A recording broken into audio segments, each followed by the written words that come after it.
c'est les vacances. Je m'attendais à une émotion plus forte que celle-là. Alléluia. C'est un jour que Dieu a fait encore. Amen. Et c'est le premier dimanche du mois. Et nous sommes vraiment très heureux de pouvoir encore se retrouver dans la maison du Seigneur. Amen. Et je voudrais ce matin, en tout cas, poursuivre sur l'enseignement que j'avais commencé. C'était le 14 avril dernier. Amen. Sur un vin nouveau. Qui se souvient? Qui était là? Amen. Alléluia. Donc, je crois que la vidéo est encore dans les archives. Et donc, nous allons poursuivre ce matin, amen, sous le thème « Un vase d'honneur », amen, sanctifié. Et est-ce qu'on peut afficher le thème? Utile à son maître et disponible pour toute bonne œuvre. Alléluia. Donc, c'est le thème sous lequel nous allons terminer. On va essayer de terminer, en tout cas, cet enseignement sur le vin nouveau. Alléluia. Amen. Alors, avant de rentrer dans le vif du sujet, je veux faire un petit résumé, de ce qu'on avait dit la dernière fois. Amen. Je vais essayer d'utiliser un langage terre à terre, un langage simple. Amen.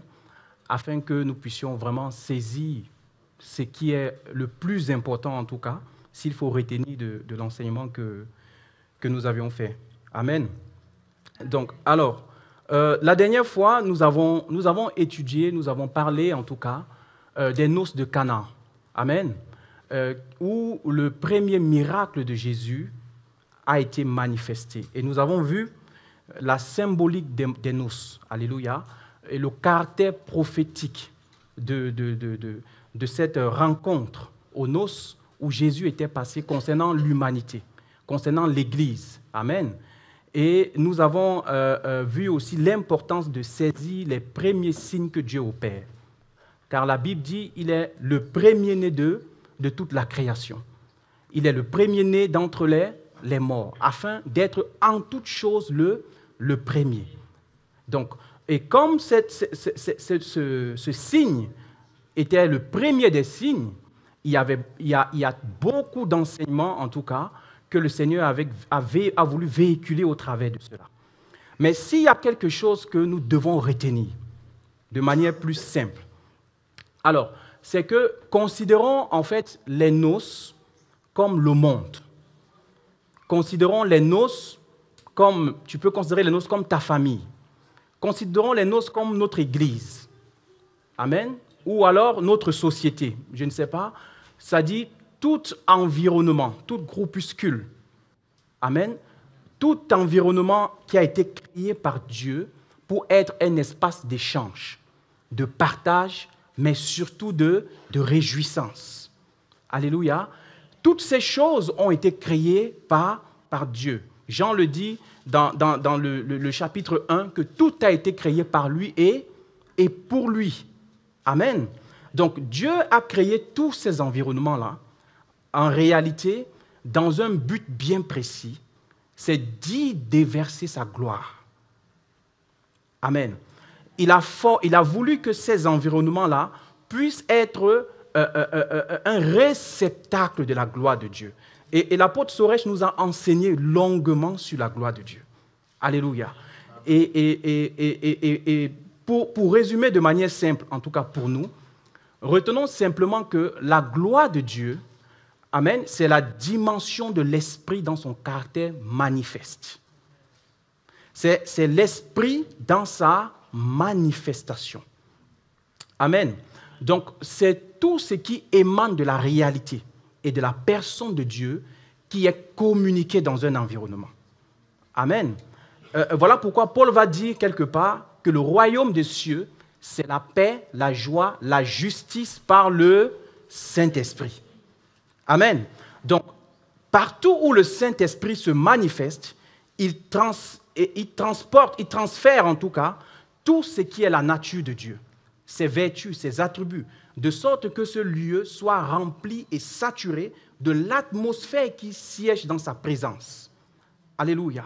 Et nous savons que dans la présence de Dieu, amen, c'est une joie, c'est une paix, c'est la justice. Tout ce qui est vertueux et qui demeure en tout cas en Dieu est manifesté comme dans le royaume de Dieu. C'est encore ce que Jésus a appelé le royaume de Dieu, tout simplement. Ou encore le règne de Dieu. C'est pourquoi il a dit aussi, si c'est par le doigt de Dieu que je chasse les démons, alors reconnaissez que le royaume est au milieu de vous. Ça signifie que en tout lieu où l'esprit se manifeste, alors automatiquement, amen, est-ce qu'on m'entend? C'est bon? Ouais, ok, c'est bon. Alors, partout où l'esprit de Dieu se manifeste, et il s'ensuit automatiquement le salut. Vous voyez? La délivrance, la guérison, la restauration et toute l'atmosphère, la réalité de Dieu est transférée dans cet environnement. C'est ça qu'on appelle le royaume. Tout simplement. Parce que Dieu n'est pas limité par l'espace. Le royaume, ce n'est pas un espace géographique. N'imaginez pas ça comme ça, non. Amen. Le royaume est constitué par le caractère de la manifestation divine, de ce qu'il est dans sa réalité. Il n'y a pas de limite, en tout cas. Mais lorsqu'il se déploie dans un environnement, dans cette dimension, on dit le royaume est là. Amen. Alléluia. Donc voilà en ce qui concerne, en tout cas, la gloire de Dieu. Mais considérons pour nous que cette gloire est imagée dans le contexte que nous avons étudié la dernière fois comme étant le vin nouveau. Est-ce qu'on saisit la chose? Amen. Donc, on a d'un côté, en tout cas, tous ces environnements que Dieu a créés, humains, alléluia, qui se trouvent dans le monde, dans notre espace le plus proche. Et on a un autre côté, la gloire de Dieu. La présence, la personne de Dieu dans sa manifestation. Amen. Suivez-moi un peu bien, parce que je veux résumer pour que nous comprenions cet enseignement. Alors, Dieu avait pour intention de communiquer dans cet espace-là la réalité de ce qu'il était. Amen. Mais il y a un problème que l'apôtre Soresh a su très bien expliquer. Bon, permettez-moi un peu. Supposons que ceci, c'est l'environnement terrestre. Amen. Avec toutes les structures qui peuvent exister. Et que Dieu, par exemple, la gloire de Dieu, c'est le pasteur d'Esti. Amen. Lui, ce qu'il veut, ce qu'il désire, c'est que ce qui est en lui, là, en tout cas, soit transféré ici. Mais imaginons cet environnement encore infiniment petit par rapport à lui. Parce que devant Dieu, en tout cas, la réalité physique ne représente presque rien du tout. On va dire comme ça. Donc, c'est juste une image. Bon, imaginez qu'il vient. Il essaye de s'approcher de cet environnement. Est-ce que cet environnement va subsister? Non. Il va l'écraser, tout simplement. Amen. Et donc, c'est pourquoi la Bible dit « Nul ne peut voir Dieu et vivre ». Lorsqu'on dit Dieu, ça veut dire dans sa réalité, dans sa dimension céleste, spirituelle, telle qu'il est. Et donc, qu'est-ce qu'il va faire? Qu'est-ce qu'il va faire? Il va réfléchir de manière très simple. Dans la capacité qu'il a de s'assujettir toutes choses.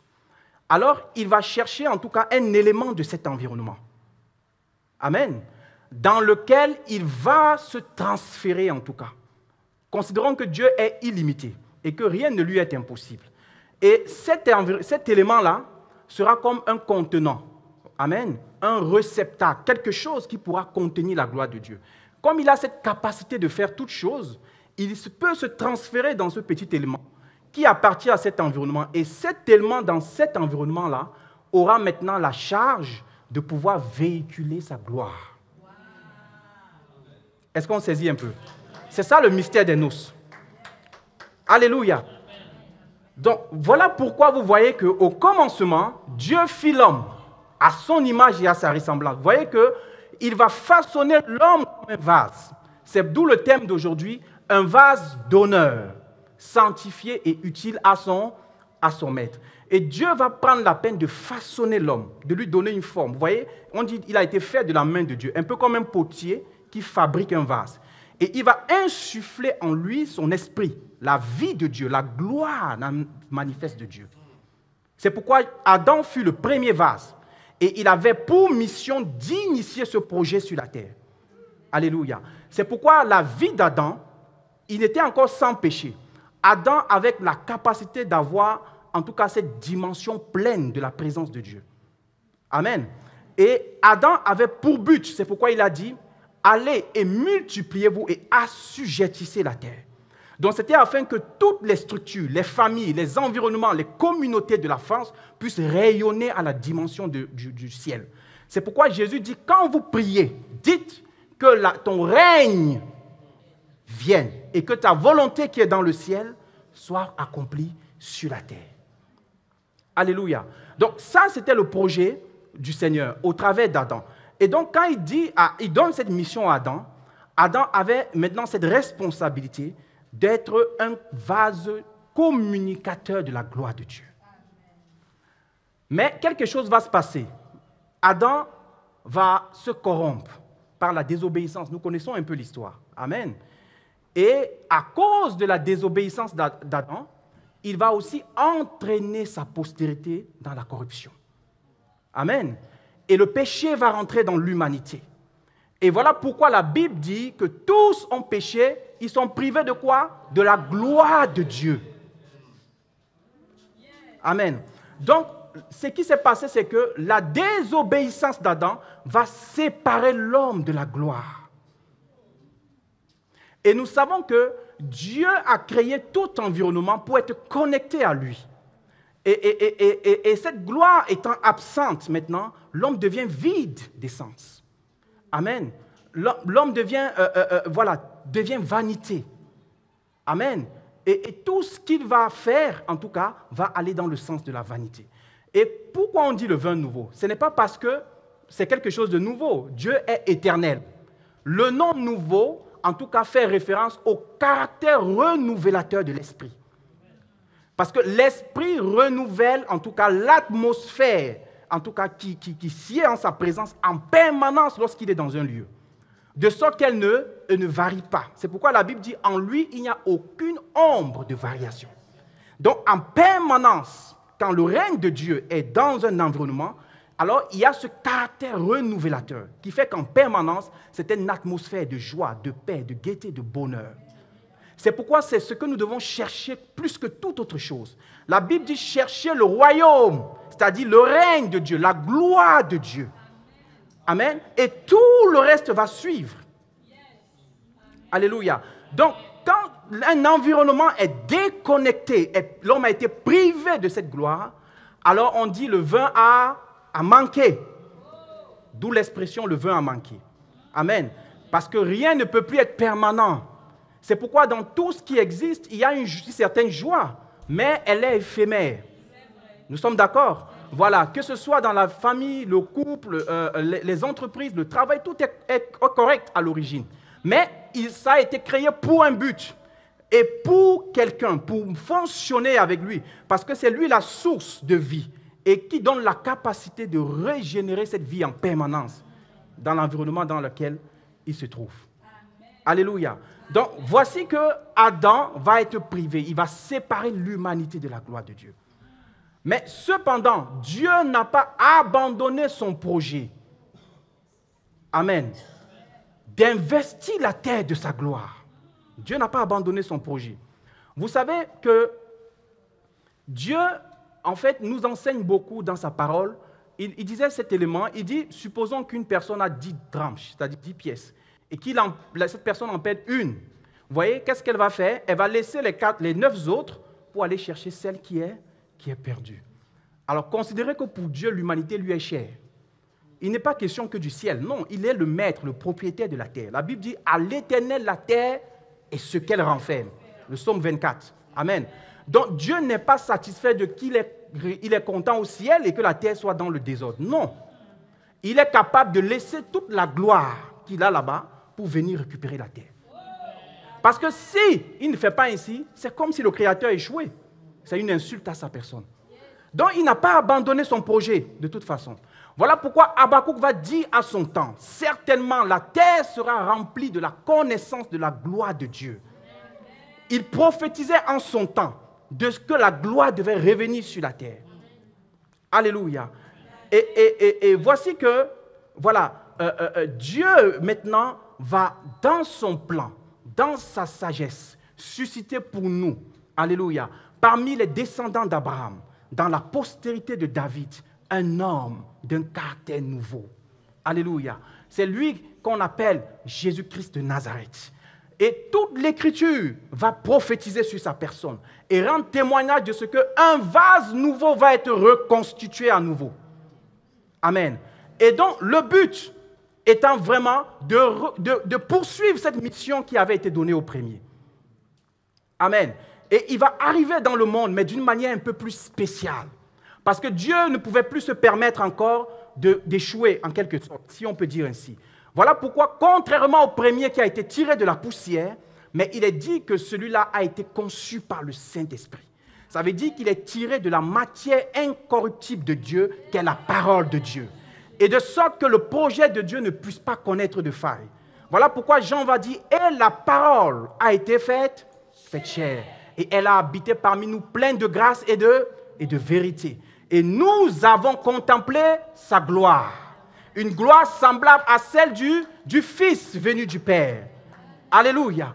Et donc, ce vase nouveau va venir sur la terre avec pour projet ultime de ramener la gloire de Dieu sur la terre. Alléluia. Amen.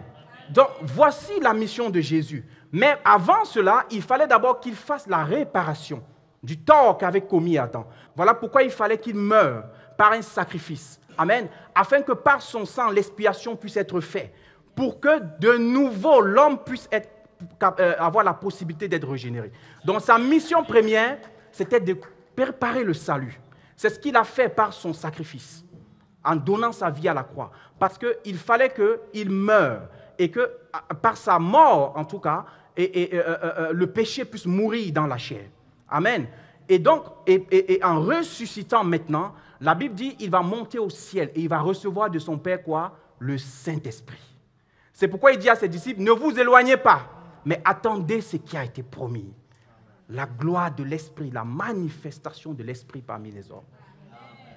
Afin que maintenant, quiconque croit en lui reçoive encore à nouveau le vin nouveau, le Saint-Esprit, et soit régénéré pour devenir un vase nouveau. Alléluia. Un vase d'honneur, sanctifié et utile à son maître. Amen. Donc, voici un peu le thème que nous allons partager ce matin. Donc, c'était pour que vous voyez en simplicité un peu le caractère des noces de Canaan. Alléluia. Maintenant, comment devenir ce vase? Amen. Comment nous pouvons devenir ce vase? Alléluia. Et nous allons, pour commencer, prendre ce verset dans Matthieu, chapitre 9, verset 17. Matthieu, chapitre 9, verset 17. Amen. Et c'est lui-même qui va parler. Il dit ceci, « On ne met pas non plus du vin nouveau dans de vieilles outres. Autrement, les outres seront et le vin se répand. Et les outres sont perdues. » Alléluia. Mais on met du vin nouveau dans des outres neuves. Alors, le vin et l'outre se conservent. Amen. Alors, la première condition, c'est ce qui est clairement explicité là. Alléluia. Et donc, ce vin nouveau qui est à nouveau à disposition de l'humanité, ce qui est intéressant, c'est que c'est maintenant accessible. Mais ce n'est pas possible dans l'état de péché dans lequel nous étions, dans lequel nous sommes nés dans le monde. Alléluia. C'est pourquoi il dit, on ne peut pas mettre ce vin-là dans cette outre. Elle ne va pas le tenir. Amen. Parce qu'il n'y a pas compatibilité entre la gloire de Dieu et le péché, et la nature du péché. C'est pourquoi il faut absolument changer d'outre. Il faut une nouvelle outre. C'est pourquoi il va dire quelque part, si nous allons dans Jean chapitre 3, il faut que vous naissiez de nouveau. Amen. C'est une condition, il faut que vous naissiez de nouveau. Amen. Si vous voulez voir le royaume, vous voyez, royaume, c'est-à-dire quoi? Le règne de Dieu, autrement la gloire de Dieu. Amen. Dans Jean 3, verset 3.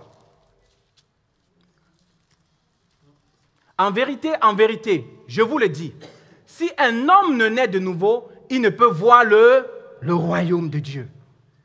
Amen. C'est la réponse qu'il faisait à un docteur de la loi qui s'appelait Nicodème, qui est venu la nuit pour le questionner. Parce que il voyait effectivement le royaume dans la vie de ce jeune homme. Il voyait le royaume en pleine manifestation. Parce que partout où Jésus était, le règne de Dieu y était. C'est ce qui doit être la norme pour tout enfant de Dieu en réalité. En tout cas, c'est ce que nous devons désirer le plus ardemment. Et donc, il a eu l'humilité parce qu'il faisait partie de ceux qui critiquaient Jésus, qui étaient contre sa doctrine. Mais il ne pouvait pas, en tout cas, douter du fait que Dieu était avec lui. Au moins, lui, il a eu l'humilité de venir le rencontrer en secret. Et à cause de son humilité, Jésus va lui donner un secret aussi important. Amen. Et il va dire, mais nous savons que tu es un docteur venu de Dieu, parce que personne ne peut faire ce que tu fais là si Dieu n'est pas avec lui. Mais Jésus va comprendre son souci. Il savait que Nicodème avait soif et désir du royaume de Dieu. Il voulait aussi vivre dans cette dimension de gloire. Et c'est ce à quoi nous tous nous sommes appelés. C'est ce à quoi nous tous nous sommes destinés. Amen. Et Dieu va lui donner la parole. Il dit, il est important, il est capital. Je te le dis, il dit en vérité 2 fois, pour dire que c'est quelque chose qu'on ne peut pas, en tout cas, passer outre. Il dit, si un homme ne naît de nouveau, il ne peut voir le royaume. Amen. Donc, la nouvelle naissance, elle est nécessaire pour voir le royaume. Ne serait-ce que voir, mais c'est en est une autre, en tout cas, d'y entrer. Alléluia. Mais comprenez-moi bien, ça ne signifie pas quand on est de nouveau, on n'est pas dans le royaume. Il faut bien comprendre, en fait. Quand Jésus dit voir le royaume, en tout cas, quand on est comme un enfant, on est spectateur. On ne peut rien faire de nous-mêmes. Même si on hérite du plus grand, d'un parent très riche, on ne peut pas jouir, en tout cas, de ce qui est en nous. C'est ça, entrer dans le royaume, c'est être effectif. C'est de fonctionner, en tout cas, dans ta dimension de fils. Amen. Donc, ça ne veut pas dire que quand tu es né de nouveau, tu n'es pas encore dans le royaume des cieux. Mais il dit quoi? Pour voir au moins, c'est-à-dire pour au moins, on va dire en langage simple, pour au moins en tout cas franchir le seuil du salut. Il dit, il faut que vous naissiez de nouveau. Amen. Donc, c'est très important. Et donc, c'est quoi naître de nouveau? On va pas tarder dessus, mais on va le dire de manière très simple. Dans Jean 3, versets 14 à 16, il va nous donner l'explication. Dans la suite, il va nous dire c'est quoi naître de nouveau. Amen. Il dit, et comme Moïse éleva le serpent dans le désert, il faut de même que le Fils de l'homme soit élevé. Amen. Afin que quiconque croit en lui ait la vie éternelle. Amen. Vous voyez, le terme vie éternelle aussi, c'est ça, c'est la qualité de vie que seul Dieu a. C'est la gloire de Dieu. C'est le royaume, tout simplement. Amen. Donc, pour naître de nouveau, ce n'est pas compliqué. Amen. Il suffit juste de faire quoi? Il dit, afin que quiconque croit, si tu reçois cette parole de l'évangile et que tu y mets ta foi et que tu confesses de ta bouche, tu crois dans ton cœur, la Bible dit, tu parviens au salut. Ce n'est pas compliqué. Amen. Donc, c'est pour ça que, vous voyez, beaucoup de gens pensent qu'il faut faire beaucoup de choses. Amen. Pour hériter du salut. Non, c'est faux. Si on n'a pas fait grand effort pour hériter du péché, il est de la justice de Dieu de nous sauver aussi de cette manière. Est-ce que nous étions là quand Adam a péché? Non. Nous avons hérité du péché par le sang, le lien du sang. Alors Dieu est juste. Il ne va pas nous demander plus que ce qu'on aurait fait. Donc, il fait la même chose. Il va constituer un nouveau vase. Mais cette fois-ci, nous allons naître par le lien de l'esprit. Par quel moyen? Le moyen de la foi. C'est pourquoi il fait la référence avec ce que Moïse a fait. Parce que quand les enfants d'Israël étaient mordus par les serpents, le serpent, c'est l'image du péché. Vous voyez, son venin, quand il entre, il détruit, il te tue. Et Dieu va lui donner ce symbole, parce que Christ n'était pas encore venu, c'était l'image de la croix. Amen. Et il a dit, quiconque est mordu et lève simplement le regard, croit en la parole de Dieu, il est guéri tout de suite. C'est pourquoi aujourd'hui, si tu entends la voix de Dieu, quelle que fût ta vie, quelles que soient les réalités que tu as connues, les malédictions qui ont été sur ta vie, sur ta famille, je ne veux pas faire, il n'y a pas besoin d'une prière spéciale. Si tu acceptes la parole de Dieu et que tu crois en ce Jésus que j'annonce là, alors tu es sauvé. Alléluia. Alors tu es sauvé. C'est tout simplement ça. Amen. Donc il dit, il faut simplement croire, en tout cas. Amen. Et voici la première condition. Parce que cette foi, cette action-là crée en nous, fait de nous de nouveaux vases. Amen.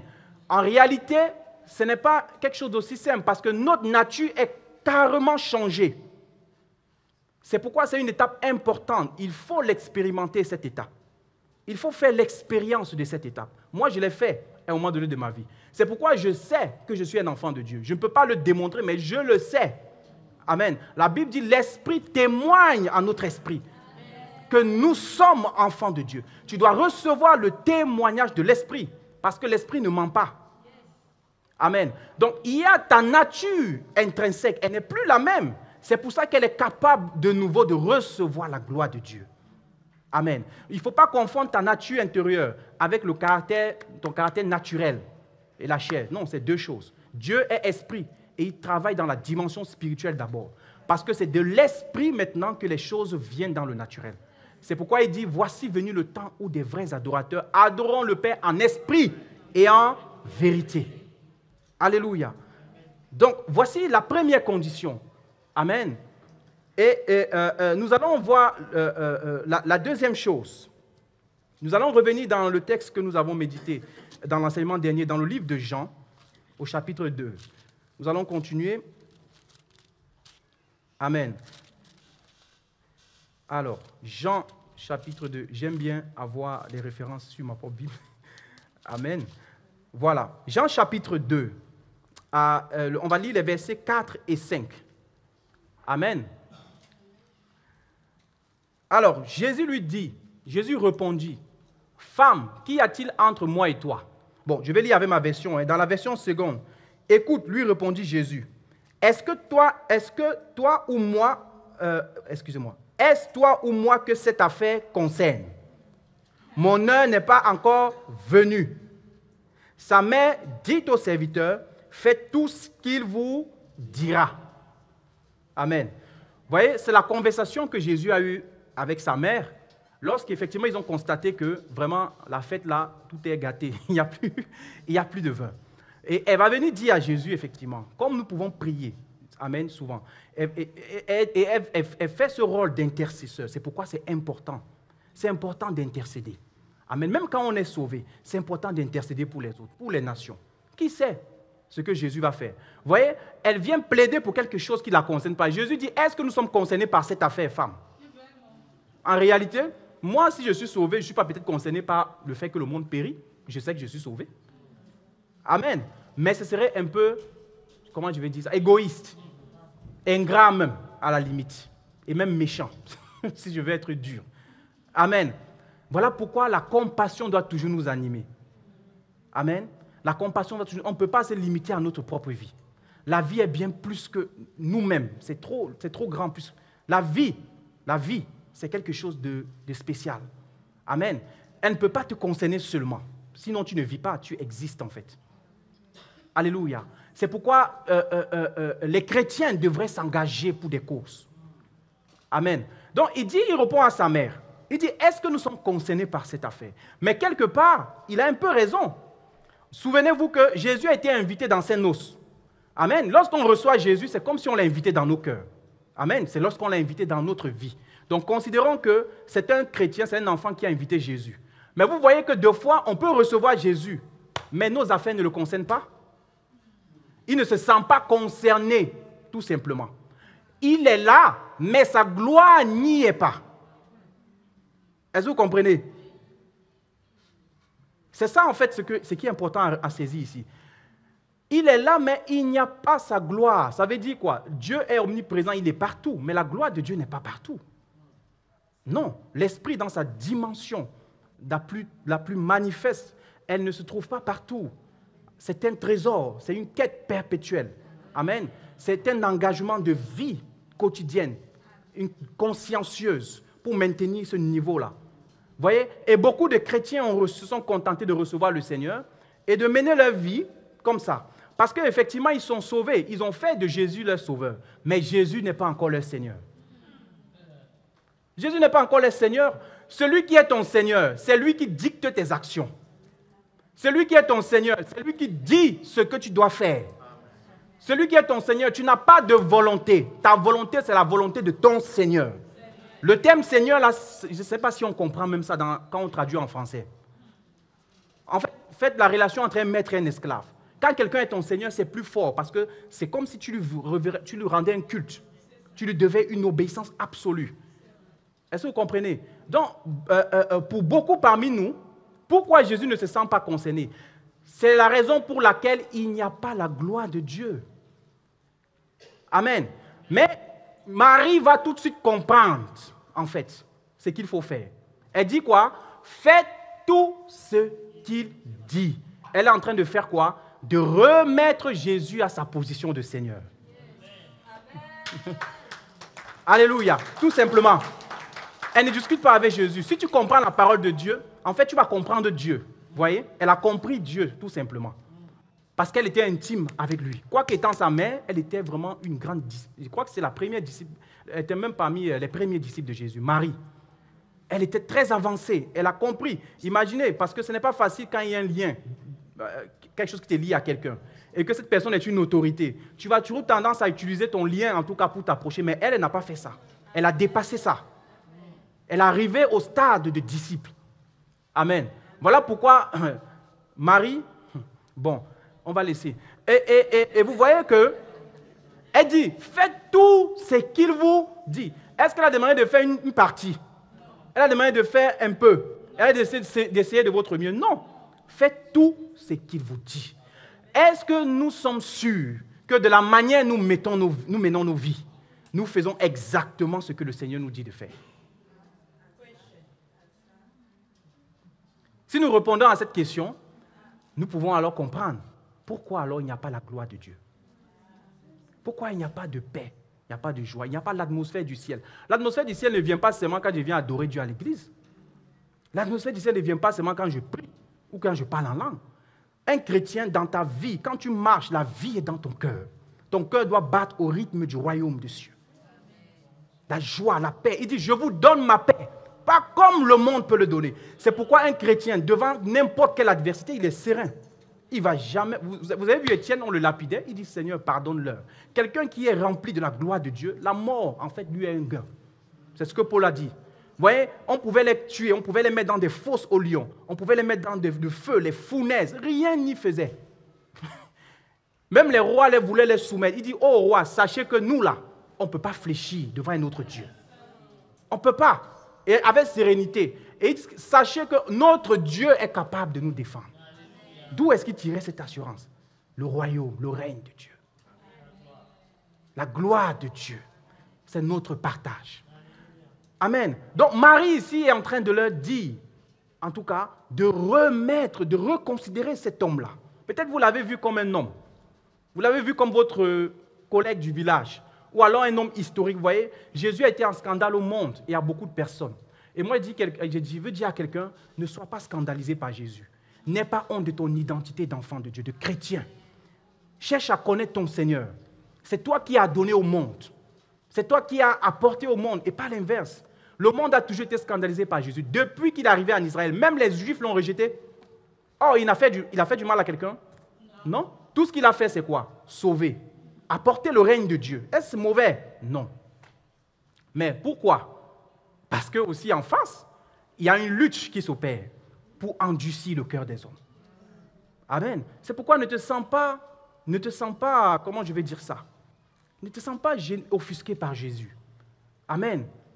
Jésus est venu pour te sauver, pour t'amener le royaume dans ton cœur. Vous voyez, et beaucoup de chrétiens, de foi, c'est à cause des épreuves, des difficultés, des moments difficiles qu'ils renoncent. Amen. Et qu'ils perdent vraiment, en tout cas, leur joie. Vous voyez, Jean-Baptiste était quelqu'un de très spécial. Il avait été préparé par Dieu. Amen. Et c'est lui qui a rendu témoignage au Christ. Il a vu en esprit. Il dit, celui-ci, voici l'agneau de Dieu. C'était son cousin, mais il dit, voici l'agneau de Dieu. Donc, il ne disait pas ça pour flatter quelqu'un. Donc, il a rendu témoignage à lui. Et lui-même savait qui il était. Il a dit, c'est de moi, il était question en Ésaïe. Vous pouvez voir un homme qui s'arrête aujourd'hui et dit ça. Amen. Ça se trouve qu'il y a un élément de la parole qui t'est adressé à toi, mais il faut le savoir. Mais c'était pour dire, c'était quelqu'un de spirituel. Amen. Mais regardez quand il a été arrêté, qu'est-ce qui se passe? Il dit, mais allez demander à celui-là, est-ce vraiment lui? Vous voyez? Donc, dans les épreuves, souvent, amen, en tout cas, nous doutons de la valeur qu'il a. Or, la gloire de Dieu ne varie pas. Et Jésus, qu'est-ce qu'il va faire pour répondre? La Bible dit qu'il y avait des malades qui étaient là, il est guéri, il chasse les démons, il dit, allez dire à Jean-Baptiste ce que vous voyez, tout simplement. Pour dire quoi? Le royaume est là. Amen. Le royaume est simplement là. Donc c'est pourquoi il ne faut pas qu'une épreuve t'amène à, comment je vais dire ça? À baisser dans ton cœur la valeur de la gloire de Jésus. Il ne faut pas que ce que le monde dit, les gens disent, pollue ton esprit. Amen. La Bible dit, soyez transformés par le renouvellement de la parole de Dieu. Un chrétien doit vivre par ça. Amen. Donc, la deuxième chose, effectivement, c'était il faut faire de Jésus ton Seigneur. Mais comment le faire? C'est vrai que dit comme ça, parfois ça paraît un peu... bon, on va lire le verset suivant. Ce que moi j'aime avec la Bible, c'est que tout y est en réalité. Tout y est. Regardez le verset suivant. Bon, on pourra peut-être demander, comment je peux faire de Jésus mon Seigneur? Et au verset suivant, il dit ceci. Or, il y avait là 6 vases de pierre. Dis avec moi, 6 vases de pierre. Destinés aux purifications des Juifs, ou alors consacrés. Amen. Et contenant chacun 2 ou 3 mesures. Dis 2 ou 3 mesures. Amen. La suite. Jésus leur dit, bon, on va s'arrêter au verset 6. On va s'arrêter là. Amen. Jésus va nous enseigner. Amen. Comment, en tout cas, faire de Jésus ton Seigneur. Vous voyez, il va, une fois que Jésus a été mis à sa place, tout de suite, il parle. On a souvent l'impression que Dieu est sourd, Dieu est muet, alors qu'en réalité, son nom, c'est la parole. Mais tout dépend comment nous le considérons tout simplement. Quand il est mis à sa position, il parle, tout de suite. Jésus qui disait, mais est-ce que ta femme me concerne? Tout de suite, il dit, allez me chercher ces vases. Est-ce que vous comprenez? Donc, les vases ici, le chiffre 6, c'est le chiffre de l'homme. Vous vous souvenez que Dieu a créé l'homme le 6e jour. Pour dire que Dieu ne peut rien faire, amen, sur la terre sans un vase, sans un homme. L'homme est le vase par excellence que Dieu a choisi pour que toutes les structures de la terre soient connectées à sa gloire, à son miracle et à sa volonté. Rien ne peut se faire autrement. Donc, les vases ici, c'est le symbole, c'est toi, c'est moi. Il a besoin toujours d'un vase pour travailler. Il a besoin de toi, il a besoin de moi, il a besoin de nous. Vous voyez, il y a un lien très étroit entre le vin et le vase. Parce que le vin a besoin du vase pour le contenir, afin qu'il puisse arriver à maturation, pour maintenant pour apporter la joie qu'il faut. S'il n'y a pas de vase, bon, le vin se suffit en lui-même, mais l'environnement ne pourra pas en bénéficier du vin. Il a besoin de nos vies, en réalité. Amen.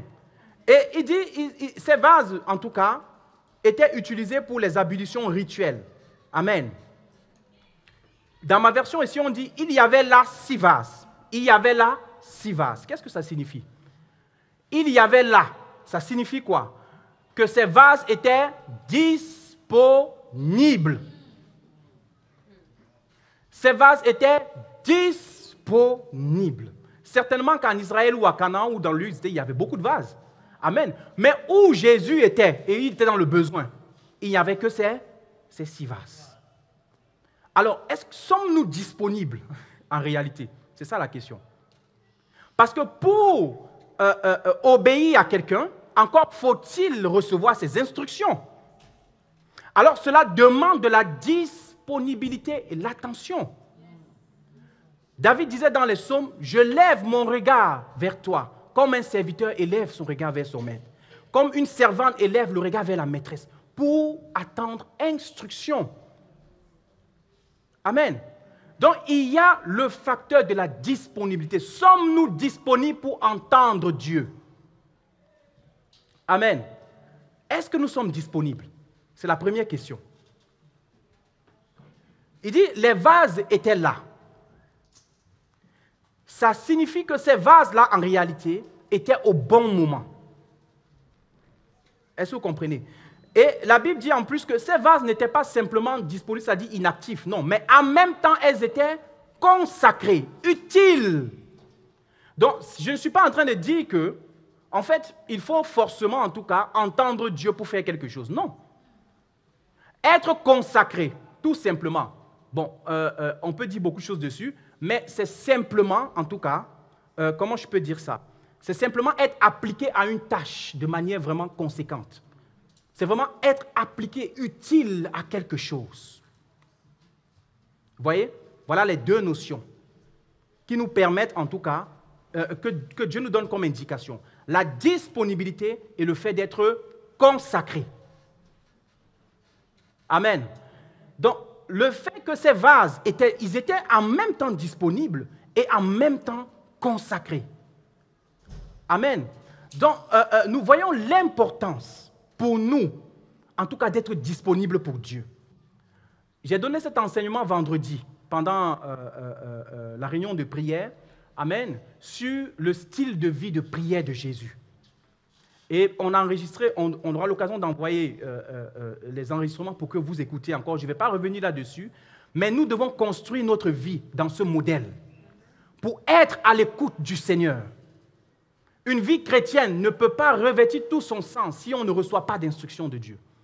S'il n'y a pas un temps où on l'écoute, s'il n'y a pas un temps où on passe dans sa présence. Jésus a vécu comme ça. Pendant qu'il ministrait, il se retirait toujours. Pourquoi? Parce qu'il faut écouter l'instruction pour faire. Dieu ne nous appelle pas à faire des choses qu'il ne nous a pas demandées. Et quand bien même il t'a demandé, si tu n'écoutes plus, à quel moment tu sais que c'est stop? Donc, il faut être en permanence dans ce style de vie. Il dit, je ne fais rien que je n'ai vu le Père faire, tout simplement. Il dit, tout ce que je fais, c'est ce que je imite simplement le Père. Ce qu'il me montre là, ce que je fais. Ce qu'il me dit, c'est ce que je vous dis. Amen. C'est ça la vie d'un chrétien. Amen. Donc, je vous invite vraiment à, si vous avez l'occasion d'écouter cet enseignement, la disponibilité et la consécration, c'est important. Bon, il y a des gens qui vont dire, bon, moi, je n'entends pas Dieu, je ne sais pas trop. Mais sois au moins utile à quelque chose. Sois au moins consacré déjà. Les vases n'étaient pas que disponibles. Et puis, le fait d'être disponible ne veut pas forcément dire que Dieu va parler. Amen. Donc, vous voyez que nous devons tout faire. Jésus a montré l'exemple. Lui étant le vase par excellence. Avant de partir, qu'est-ce qu'il a fait? Il a lavé les pieds de ses disciples. Vous voyez? Un peu comme ces vases qui servaient à purifier les Juifs. C'est-à-dire, quand ils venaient de la ville, ils se lavaient, ils se rendaient propres. Nous devons être utiles aux autres. Nous devons être utiles à l'Église, aux frères. C'est ça l'enseignement. En fait, en réalité, même si tu ne sais pas l'instruction que Dieu a pour toi, commence par servir quelque part tes frères. Commence à servir l'Église de Dieu avec consécration. Pas servir comme ça, non, mais consacre-toi à cela. C'est le caractère de ces vases-là. Vous voyez? Et parfois, on néglige ces détails-là, mais c'est important. Amen. On pouvait peut-être penser que ces vases étaient vraiment de peu d'utilité et peut-être ne servaient pas à grand chose. Mais qui savait que c'est ces vases-là qui allaient se retrouver devant les grands de la noce? Qui pouvait savoir? Personne. Donc ne néglige pas, frère, le service que tu fais dans la maison de Dieu. Vous voyez, dans l'église, il y a des choses tellement simples à faire, mais il manque de mains pour faire. Il manque de personnes consacrées. Au fait, on ne peut pas être consacré pour Dieu dans quelque chose à l'extérieur si on n'est pas consacré dans sa maison. Si tu n'entretiens pas ta maison, comment tu vas entretenir la maison des autres? Ce n'est pas possible. Ce n'est pas possible. Même Jésus a dit, n'allez pas d'abord dans le monde, commencez là-bas à Jérusalem, dans votre fief. Quand vous aurez fait vos preuves, après maintenant vous irez dans la Samarie et ensuite aux extrémités de la terre. Amen. Donc il faut d'abord être consacré à quelque chose. Il faut être utile aux hommes. Vous voyez, dans l'église, moi j'admire beaucoup cette assemblée. Parce qu'il y a une vision, il y a une idée, il y a quelque chose que Dieu veut communiquer. Vous voyez, mais parfois il n'y a pas de consécration. Il y a besoin, il y a du travail. Il y a du travail. Ne regardez pas le peu que nous sommes là. Parce que si on ne peut pas manager le peu qui est entre nos mains, on ne peut pas manager plus que ça. C'est tout simplement ça. Vous voyez, il y a tellement de choses. On a besoin des moniteurs, on a besoin des personnes à la crèche, le service de la sécurité du nettoyage. Ça, c'est un travail pour Dieu. Ce n'est pas pour le pasteur d'Esti. Ce n'est pas pour le pasteur Cyril. Un vase qui est consacré, en tout cas, ne peut pas rester comme ça oisif en réalité. Parce que j'attends une instruction. Non. Mais c'est dans ce service que Dieu te rencontrera certainement. Amen. C'est dans la consécration, dans ce que tu fais, d'abord. Il dit, si tu es fidèle dans des petites choses, je te confierai des plus grandes encore. Si tu es fidèle dans ce qui est à d'autrui, je te confierai les tiens aussi. C'est un principe divin qui suppose que même si je ne sais rien de ma destinée, si je suis consacré dans quelque chose, aussi misérable soit-elle dans la maison de Dieu, au fait, vous allez voir que tous les prophètes de la Bible, quand ils étaient dans le temple, ils faisaient rien, ils puisaient de l'eau. Samuel, il faisait quoi? Il était sous les ordres d'Élie. Il n'avait même pas la carrure d'un sacrificateur. Mais c'est à lui Dieu a donné le prophétique en Israël. Pareil pour David. Dieu, c'est son principe, c'est comme ça. C'est comme ça. C'est aujourd'hui que vraiment, l'église, là, on prend ça à légère. Hey, David, quand il enlève ses troupeaux, c'était sa vie. Même un lion vient, il est prêt à se battre. Oh, le troupeau là, était négligeable. Même son grand frère dit, à qui as-tu laissé ce peu de troupeau que Dieu t'a donné? Ah non, frère, c'est pas peu. David, pour lui, c'est pas peu. C'est important, mon frère. C'est très important. Il y donne toute sa vie, tout le caractère de sa consécration. Amen. Et au même temps, c'est quelqu'un qui était disponible parce qu'il passait beaucoup de temps dans la louange et l'adoration pour entendre Dieu. Voyez? Et dans ce service-là, Dieu forcément, même s'il ne nous parle pas directement, il nous remplit. C'est pourquoi il dit quoi? Remplissez d'eau ces vases. Nous avons besoin d'être remplis de la parole de Dieu. Chacun selon la mesure de sa foi. C'est pourquoi il dit les vases avaient 2 ou 3 mesures. Il y a une mesure qui est assignée, qui est de la grâce qui est assignée à chacun. Et cette mesure doit être comblée. Amen. Afin qu'elle puisse maintenant être utile. Sinon, ça ne sert à rien. Frère, ce n'est pas par notre intelligence. La Bible dit que ce n'est ni par la force, ni par la puissance, mais c'est par mon esprit. Or, l'épée de l'esprit, c'est là la parole de Dieu. Et quand tu sers, et pendant que tu le fais avec consécration, pendant que tu es disponible à Dieu, même si tu n'entends pas Dieu, Dieu ne fait que te remplir. Dieu ne fait que te remplir. Dieu ne fait que te remplir. En fait, jusqu'à ce que tu atteignes une certaine maturité de l'esprit. Alléluia. La Bible dit, il fait toutes choses par sa parole. Rien de ce qui n'a été fait sans elle. Oh, la parole, c'est l'esprit. C'est pourquoi il dit, la parole que je vous donne, elle est esprit et vie. Et il disait à ses disciples, vous êtes déjà purs à cause de la parole que vous entendez. Voilà, dans le service, dans la disponibilité, dans ce style de vie que Jésus a mené, alors Dieu nous prépare. Dieu nous construit, Dieu nous parle. À partir du moment où tu es toujours sérieux dans ce que tu fais et que tu vas toujours à son écoute, chercher à passer du temps dans sa présence, voici comment tu fais de Jésus ton Seigneur. Parce que là, il va te parler. Moi, je suis arrivé au Seigneur, vraiment, j'ai reçu le Seigneur dans ma chambre. Je n'étais pas dans une assemblée, j'étais catholique. Voilà. Mais on m'a prêché l'évangile. Et quand j'étais vraiment au bout de ma vie, je me suis dit, non, là, il faut quelque chose, ça ne va pas. Et quand je voyais la réalité de ma famille, j'ai dû aller dans ma chambre vraiment sur la base de ce que j'avais entendu parler à Dieu. Et j'ai reçu le salut. Mais quand je suis arrivé ici, même pas 6 mois, j'ai commencé à rétrograder tout de suite, net. Avant de me relever, j'ai commencé à me dire, mais qu'est-ce qui ne va pas? Au début, c'est tellement glorieux, j'avais l'impression que Dieu est mon ami. Mais qu'est-ce qui se passe? Comment je peux encore avoir tendance à rétrograder? Et donc, c'est comme ça que Dieu m'a connecté à des frères et on a commencé à fréquenter des assemblées où on a commencé à servir. Je vous assure, c'est dans le service que Dieu a commencé à me parler, à me révéler beaucoup de choses de ma destinée. Et donc, je sais. Pourquoi? Parce qu'il fallait, en tout cas, que je sois quelque part. C'est très important. Ce n'est pas rien, le service que nous menons. Parfois, si nous ne faisons pas avec consécration aussi, on se dit on fait pour des hommes. Non. Tout ce que tu fais, moi, quand je servais à nous, on servait comme des protocoles. Amen. On accueillait des gens, on était là pour aussi assurer la sécurité et tout ça. C'est quelque chose que j'avais toujours à cœur. La salle, l'église. Amen. Quoique je travaillais. Et c'est dans ça, en réalité, que Dieu se révèle forcément à toi. Quelqu'un ne peut pas dire qu'il veut faire de Jésus son Seigneur et puis Dieu ne va pas lui parler. Dieu ne va pas lui donner d'instructions. Voilà. C'est pourquoi il y a beaucoup de choix, en fait, que tu fais sous ordre du Seigneur. Et il t'accompagne. C'est ça on dit ton Seigneur. Si tu ne peux pas faire quelque chose que Dieu te dit, il n'est pas encore ton Seigneur. Tu dois arranger ta vie de sorte à le placer dans la position de Seigneur. Amen. Tu dois t'arranger en tout cas à cela. Amen. En tout cas, si tu veux rentrer dans le royaume. Sinon, tu pourras simplement voir. C'est pour ça qu'il dit ici, il dit quoi? Remplissez d'eau ces vases. Il faut être rempli. Il faut qu'on soit rempli. Nous ne connaissons pas notre mesure en réalité. Dieu seul sait. Amen. Excusez-moi, j'ai peut-être dépassé le temps. Il reste combien de temps? J'arrive pas à très bien voir l'horloge ici. Bon. Amen. Voilà. Il est important, en tout cas, que nous puissions vraiment être remplis. Nous ne connaissons pas notre mesure, je disais. Seul Dieu le sait. Amen. C'est pourquoi ce n'est pas à nous d'estimer qu'on est prêt. Ce n'est pas à nous. C'est Dieu qui sait en fonction de la mesure qu'il a mis en toi. Amen. Donc, c'est pour ça que lorsqu'il a parlé, il a dit remplissez jusqu'à... Il remplit les vases jusqu'à bord, jusqu'à saturation. Amen. C'est ça, être rempli du Saint-Esprit. Il était toujours rempli lui-même. Remplissez jusqu'à saturation. Et maintenant, par la suite, au verset suivant, le deuxième point, pour être ce vase d'honneur, sanctifié, etc. Amen. Au verset suivant, il dit quoi?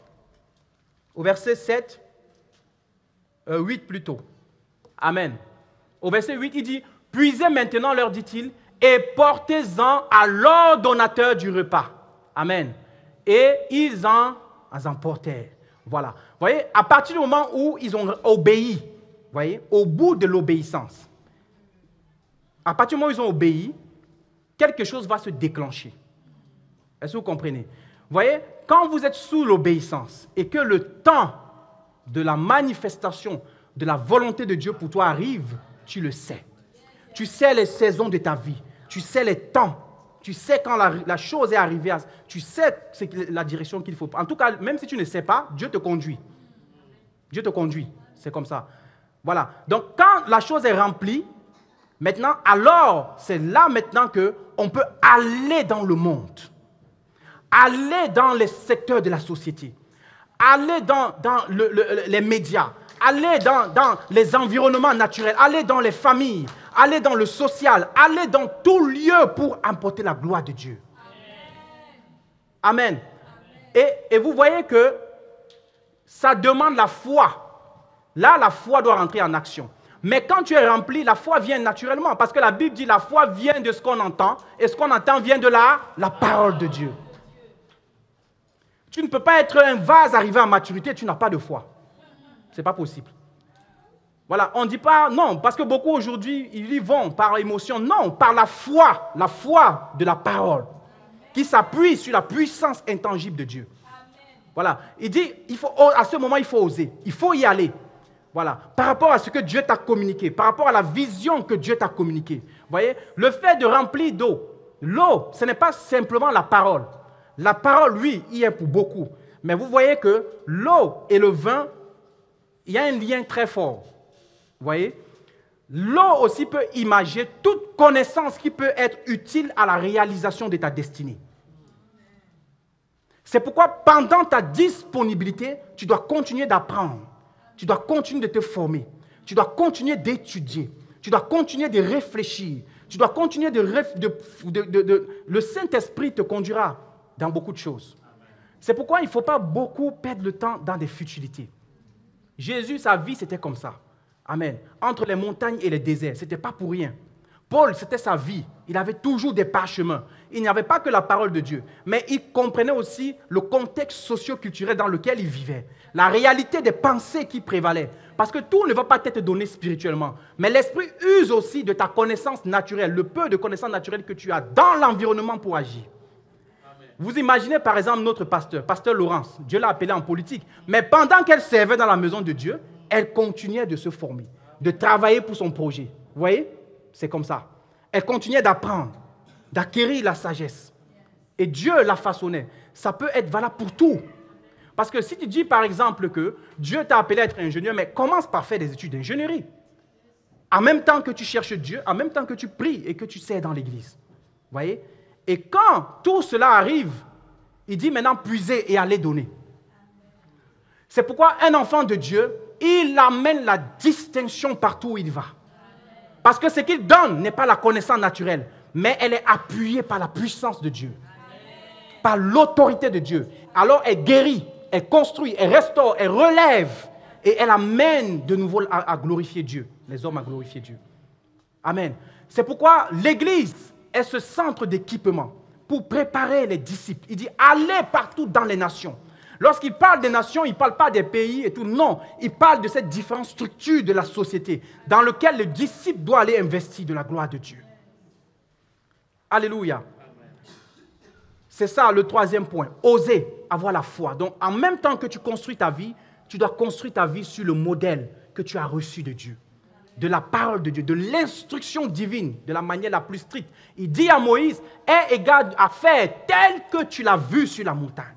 C'est important de connaître, de voir en tout cas, de connaître la volonté de Dieu. Amen. Et, amen, vous voyez, le dernier point, il dit au verset suivant. Là, maintenant, vient le témoignage.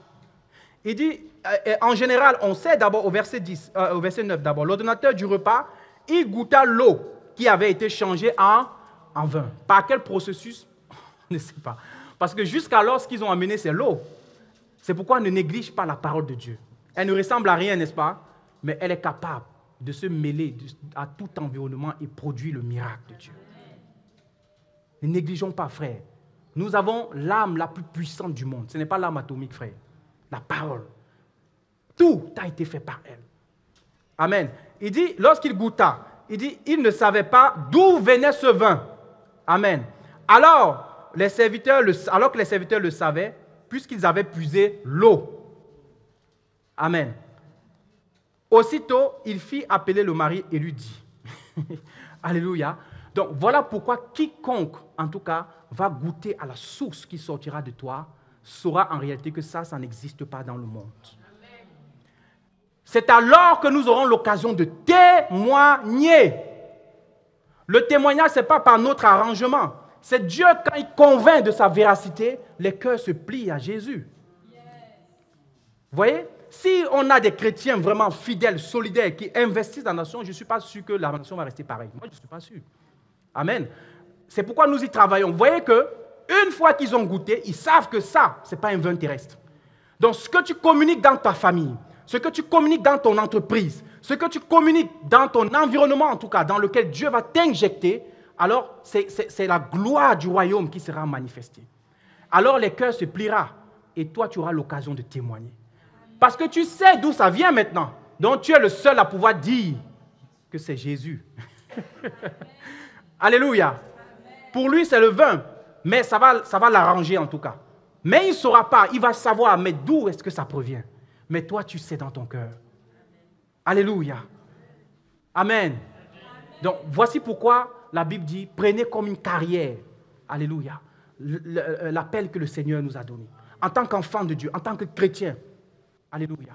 Et la Bible dit par la suite que c'est, en général, on sait d'abord le bon vin, et quand tout le monde sont ivres, alors on donne l'ordinaire. Mais toi, tu as réservé le bon vin jusqu'à maintenant. Ah, voilà ce que j'aime sur Dieu. Les bonnes choses, les meilleures sont toujours à la fin. Alléluia. La Bible dit, avec Dieu, la fin d'une chose vaut mieux que son commencement. Et moi, je vous dis que nous sommes dans les derniers temps. Et le vin que Dieu a réservé pour ce temps-là, on n'a pas connu ça depuis le commencement du monde. Peut-être vous ne me croyez pas, mais c'est le témoignage de la parole de Dieu. Il dit, on donne d'abord ce qui est bon, mais Dieu, tout est toujours bon, mais ça s'améliore avec le temps. C'est pourquoi dans ces derniers temps, le monde a envie de goûter, aura envie de goûter. La Bible dit, la création soupire avec un ardent désir et attend la révélation des fils de Dieu. Amen. Nous devons révéler Dieu à la création. Parce que dans les temps où nous rentrons, c'est le temps du règne de Dieu. Ce n'est plus le temps des nations. C'est pourquoi ne construisez plus vos vies par rapport aux réalités nationales et tout ça. Non. Respectez les institutions, mais bâtissez-vous avec la pensée du royaume. De la vie de Dieu, de Jésus. Parce que le retour de Jésus est imminent. Mais avant qu'il vienne, l'Église doit arriver aussi à sa gloire. On a vu les royaumes monter, on a vu les nations monter. Il faut qu'on voie aussi l'Église. Amen. C'est l'épouse de Dieu. C'est l'institution qui demeurera à la fin, avant que le Seigneur vienne établir son royaume sur toute la terre. C'est pourquoi sois fier d'être chrétien. Sois fier d'être dans la maison de Dieu. Sois fier de connaître Jésus, d'avoir Jésus dans ton cœur. Sois fier de ce que tu es un vase, tu es utile pour Dieu. Tu as quelque chose à révéler de Dieu dans le temps où nous sommes, dans ton contexte de vie. Il y a une réalité divine en toi qui doit sortir. D'où la pensée, des sources d'eau vive couleront de ton sein. Alléluia. Que Dieu nous bénisse. Amen.